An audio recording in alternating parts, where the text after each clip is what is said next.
Hello, and welcome to the Authentically Elisa podcast, Unmasking Your True Self. I'm Elisa Bogarts, your guide on this journey to discovering the most genuine version of yourself. Each episode is a step towards unveiling the incredible power that lies within you as we strip away all the shoulds and shine a light on the coulds. Together, we'll explore the path of self-empowerment, self-confidence, and the courage to be unapologetically you. Thank you for being here. So let's dive into today's episode. Today, we're going to be talking about how to silence your inner critic for instant liberation. This is going to be awesome, people. And I have an amazing guest with me today, Dania Baayoun. And she specializes in empowering ambitious professional women through a mix of mindset mastery, intentional presence, and inspired action. Her goal is to guide women on a journey of self-discovery, helping them tap into their inner strength, conquer self-doubt, and transform into the incredible woman that they aspire to be. Through her coaching programs at Fierce Muse Coaching, Dania takes her clients on a transformative journey to unleash the fierce muse within, propelling them to new heights in both professional and personal lives. Welcome, Dania. Thank you for having me, Elisa. I'm very happy to be here. Yeah, super excited about this too. Yay! So tell us about how you got into this field of work and just why you're so passionate about it. Oh, I came to this really in kind of a roundabout way. So my previous life, I had managed a law firm for 10 years. So there Wow. was a lot of give and take with clients, not the legal aspect. I managed kind of the back of house and a lot of the personal relationships with clients. So believe it or not, there was some coaching there too, right? Because they're coming to the law firm at a very low point in their lives. They don't understand the system. I always wanted to make them feel heard and seen. And from the non-legal perspective, that there was somebody there to help them through their journey. Then I had left the firm. I had my two daughters. And then I decided to dive into one of my first loves, which is an artistic expression, if you will. So I had a Mm. boutique that did event and floral design. So I did a lot of fresh corporate events, private events, tabletops, silks. That was the opposite of the law firm because I get to meet the client at their happiest, one of their best days, be it their engagement, their party, a corporate dinner, whatever it is.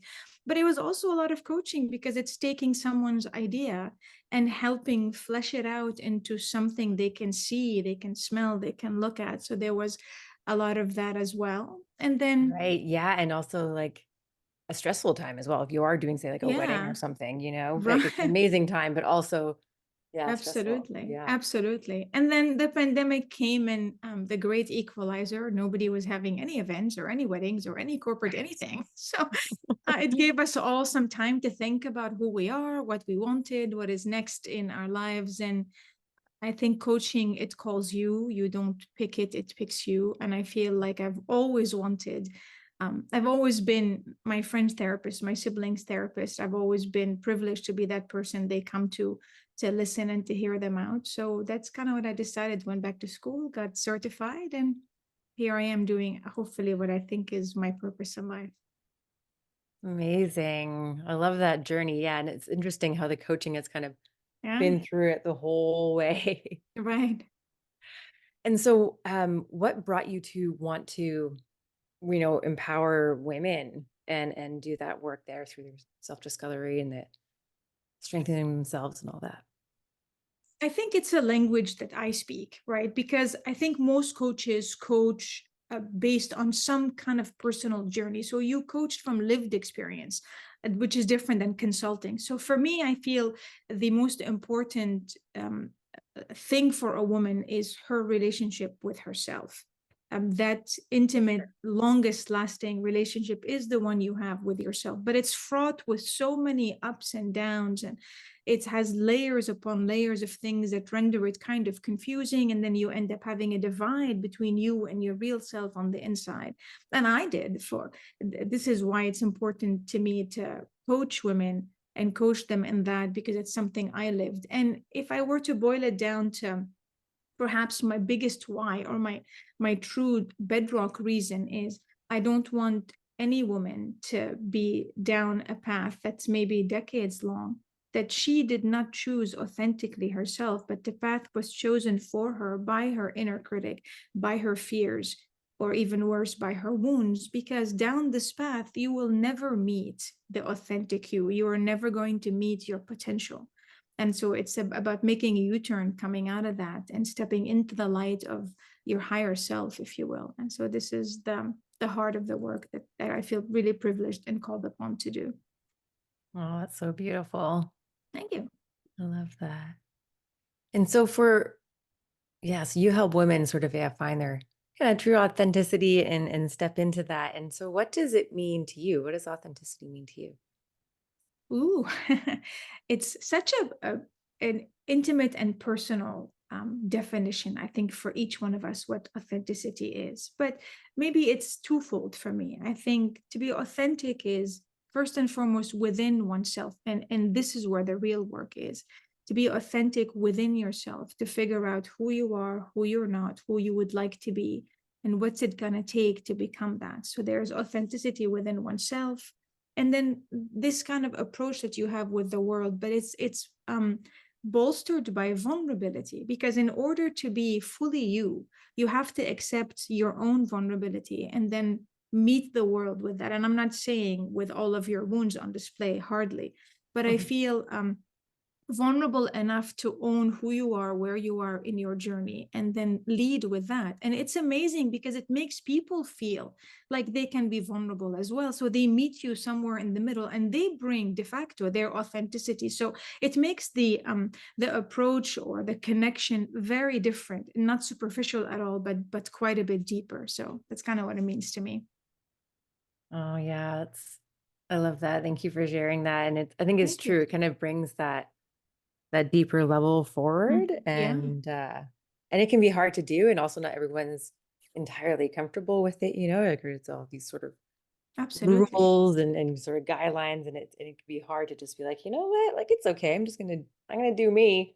Yeah, yeah, and you can choose, when and how much of this you want to share. But the idea is, as long as there is authenticity within yourself, and that's one of the goals that I help my clients reach in the work that I do with them, is of course it's very difficult because there are divides within. But I think once you figure out who this woman is that you wish to be and how to craft and embody her, then part of that is your authentic self, because you're shedding a lot of the things that were put upon you either from childhood, from your inner critic, from society, and tapping into the absolute core, the magic of who you really are. It's pretty amazing.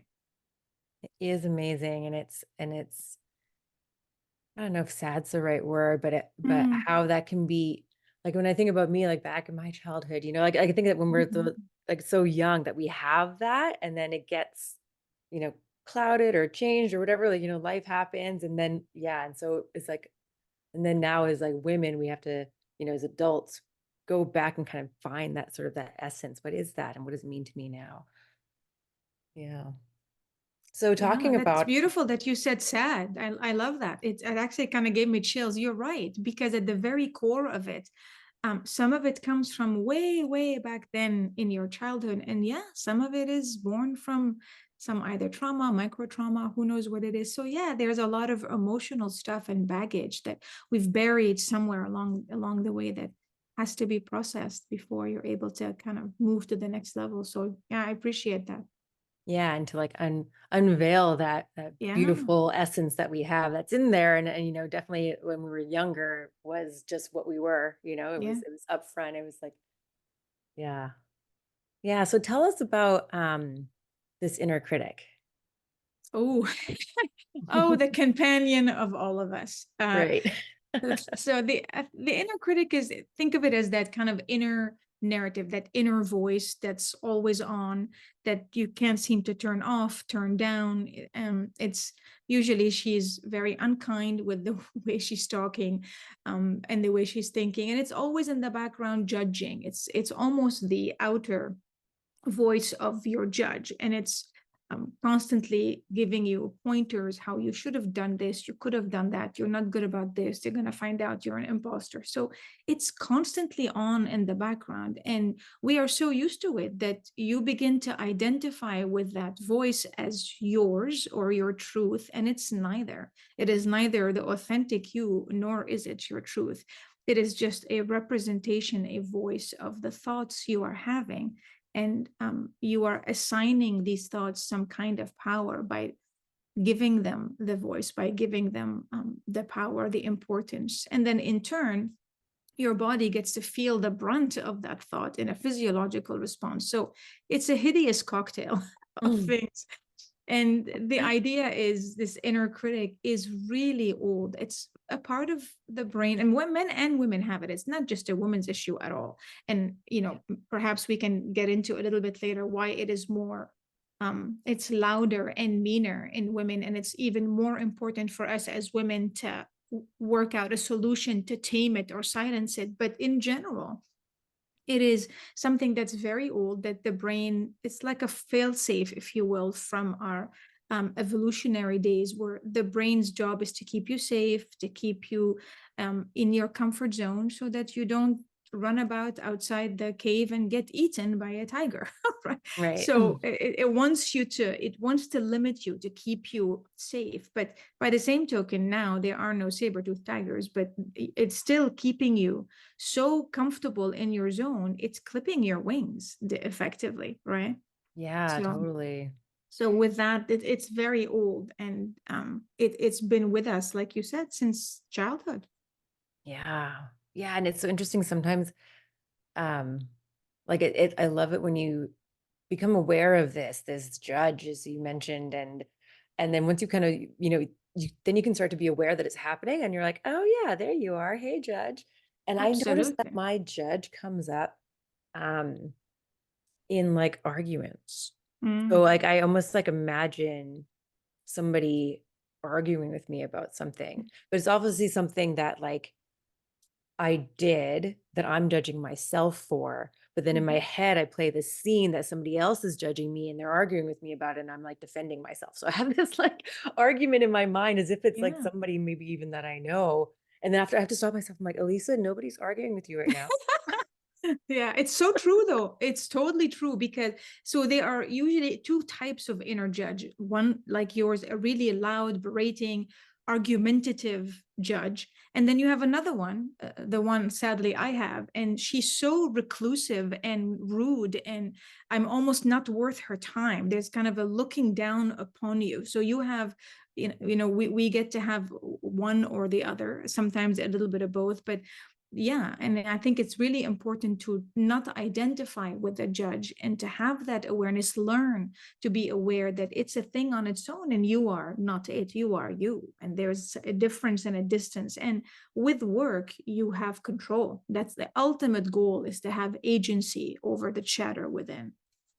Yes. And to realize that it doesn't go away. It's always going to be there. Hmm. But Hmm. the more you practice, the more you can be like, oh, there it is. And you can like stop it and not chase it, not chase those thoughts or just Absolutely. silence it, kind of put it to the side and be like, okay, like let's be Ab- nicer to myself right now. Yeah. right, absolutely, yeah. And that distance, that awareness is halfway there. Exactly. Yes. Yes. And so I guess we kind of talked about this a little bit, but how does it sort of show up in our lives? Oh, it shows up everywhere, especially for women. It shows up in, your inner narrative, kind of these negative thoughts about your worth and your value. So it isn't just that, oh, you did this wrong, Dania. No, it's more. It's, well, you don't have any value. You're worthless. You're stupid. So we say these, it has generalizations and awful Mm, stomach turning statements you wouldn't dare say to anyone out loud, right? right. It also comes about for a lot of women as imposter syndrome, and I always say it is the companion of overachievers and high achievers, because if you didn't care about the outcome of your job or your performance, well, there wouldn't be anything to feel like an imposter about, right? So, Right. and for us as women, it also comes as, your relationship with your body and our relationship with our body image, where a lot of our shame and self-hatred is born, right? 100%. Yeah. So fun times. And you were talking about how it's been in both men and women. So maybe like how does it sort of show up for men? Is it very different, or like, or is it the sort of the body image thing is something that women deal with more, or?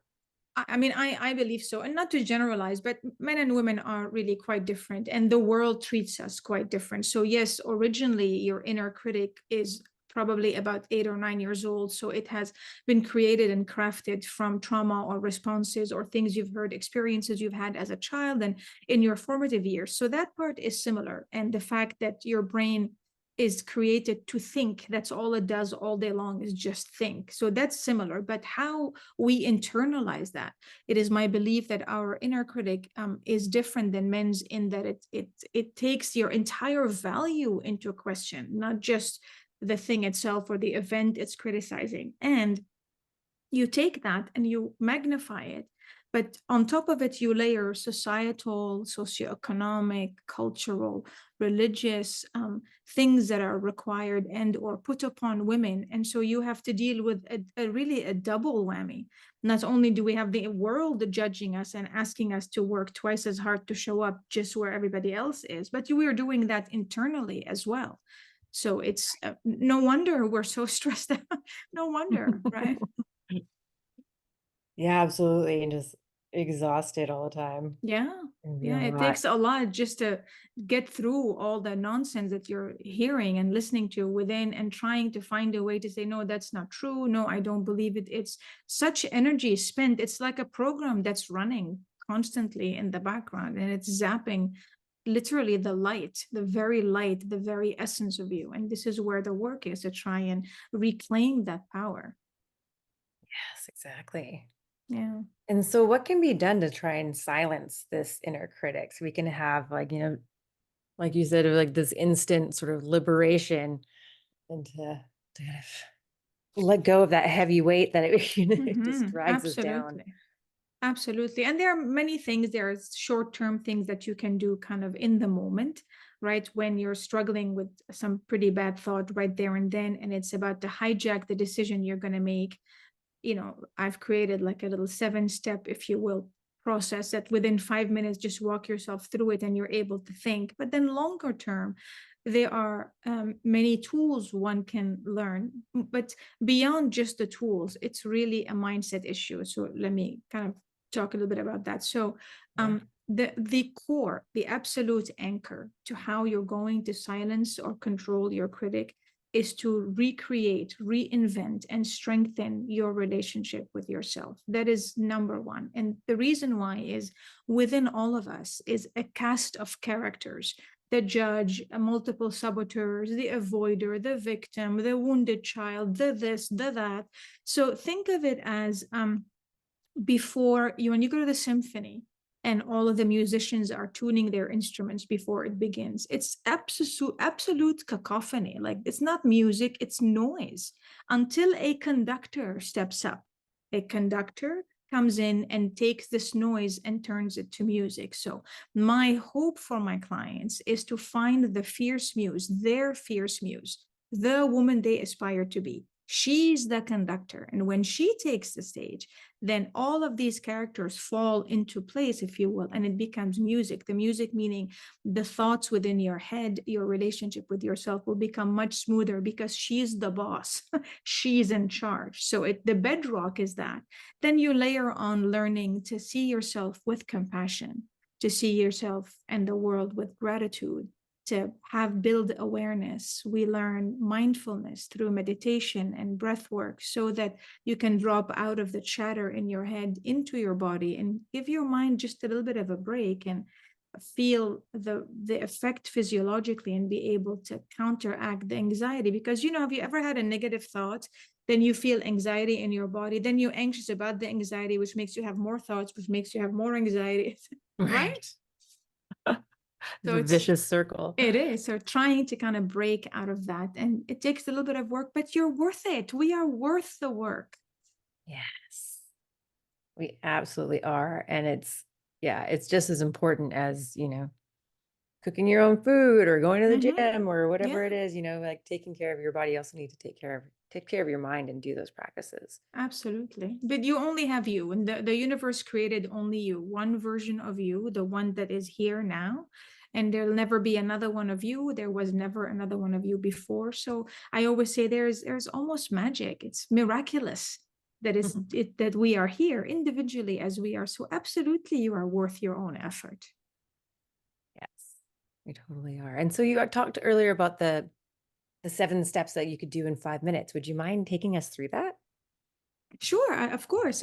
It's really something that if you just learn it, just do it a few times, and once it becomes automatic, I promise you, I can all but guarantee that it will save you from many decisions that have been derailed by your inner critic. So the whole idea is, once you're about to make a decision and you're just bombarded by these thoughts, so the steps go as follows. The first thing, and we touched upon that, Elisa, is awareness.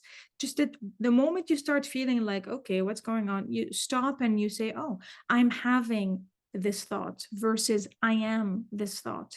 So we are trying to become the observer of the thought instead of identify as the thought itself. And that awareness creates just a little bit of space in your mind where you can see it for what it is rather than think you are it.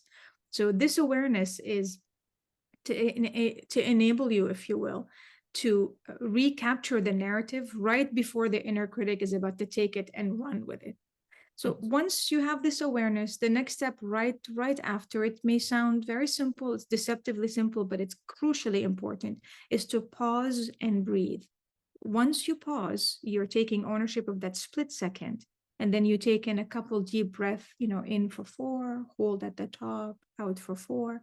What you're doing is you're dropping out of your head into your body. And so you're short circuiting the thought and trying to bring your parasympathetic nervous system back online, the kind of calmer part of you, because you don't want your body to start spiraling into anxiety and further feeding the thought.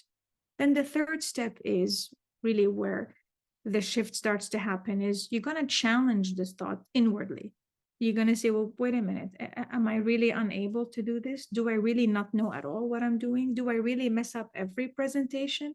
So when you say these things, it's ridiculous. Of course they're not true. They're generalizations and usually nonsense, right? And Right. then the fourth step is, this is where agency and self-control and strength comes in, is the reframe. So you take the negative thought now that you've challenged it, and instead you're going to insert your own positive, empowered narrative, not your inner critic nonsense. You're going to say, no, of course, I'm going to do it because I am qualified, because I did that presentation and it went well. It's because I'm a great parent, if that's what it is. So you're trying to bring incontrovertible things you've already done to show your inner critic that she's completely wrong. Then that step after that is you want to anchor yourself in that compassion and gratitude you were talking about. So in that Mhm. split second, just a little bit of grace for yourself, and maybe remind yourself of 2 or 3 good things or good people that you have, because it no longer just about you, it becomes about everything else. And gratitude is such a wonderful high vibration that it adds to the kind of calming positive energy. Then beyond that, the sixth and almost final step is the power pose. Sounds silly, but it absolutely works. Either you stand tall, shoulders back, head high, or seated. And what you're trying to do is you're trying to embody the strength that you want your mind to have in that moment with that thought. And that's it. The final step is you check in with yourself. How did you feel before? 3 minutes later, how do you feel now? Hopefully, you feel more empowered, a little bit more level headed, and then you're able to make the decision instead of have your wounds and your fears make it. That's it. Oh, thank you so much for sharing that. That's such a good process. And I was even Thank you. thinking, like, some people may be like, oh, like, I don't have time to do that, but in like my thought that came up with that is like, and then as you said earlier, we're thinking all the time. We're thinking all the time. So if you're Mhm. thinking and you're in this judgmental place, and if you were to go down the path, like your brain's going to go on Mm-hmm. this negative journey. And even though you may sort of be working, or maybe you're cooking or driving or whatever you're doing, you're thinking and your brain like is going to do that process. So what Yep. you can do instead is do this. You can use that same time and completely redirect it in this other way, doing these 7 steps to, yeah, not go down that spiral and end up in a much, much better place. So it's not something that Absolutely. we necessarily have to like stop. Sometimes it's like, oh, maybe we have to just like No, stop and like, or like, meditate. And like, well, I can't do that if I'm driving or I got too much stuff to do. It's like, but you're thinking anyway. So just change your thoughts and follow this process and think in a much more positive way. totally. That's so on point, Elisa, because think of our brain the way we think, like a path, let's say down through, I don't know, like on some grass or something. The first time you walk it, not much happens. After you've walked it 1,000 times, it's a well-treaded path. That's how the negative thought is. It knows exactly where to go because this path is so old and you've thought in the same way so many times. This is teaching you to create a brand new path. And the longer you do it, then the thought will start slipping down that path. Exactly like you said, same amount of time. I kid you not, it takes maybe 3 minutes. You can even say it out loud if you want in the car to yourself, or go to the ladies' room and say them hushly in the stall, but just to stop it so that you're able to regain some control. And I had shared with your audience the link. There's nothing to sell. There's nothing. Just if you just download it, there's a place underneath each question for you to actually write it out just the first time, so that you learn the process. And then once you do it a few times, it becomes automatic. You say, I'm gonna catch this thought because I'm worth it, and it's 3 minutes later, and you're just back up to the surface of something more positive. It's a lot easier than it sounds. Yeah, exactly. It's a lot easier than it sounds. And so this, what you just described, this is the Critic Crusher blueprint gift that you're offering our the listeners, right? Yes, exactly. So just it's free. There's nothing to buy or anything. Just do it and learn it, and then internalize it, and you'll thank me later. Yeah. And I think it's really good to print something like that out first until it becomes sort of like more habitual, or you can almost Yeah, sort of like memorize the 7 steps and to actually like take a little bit of time to write it out.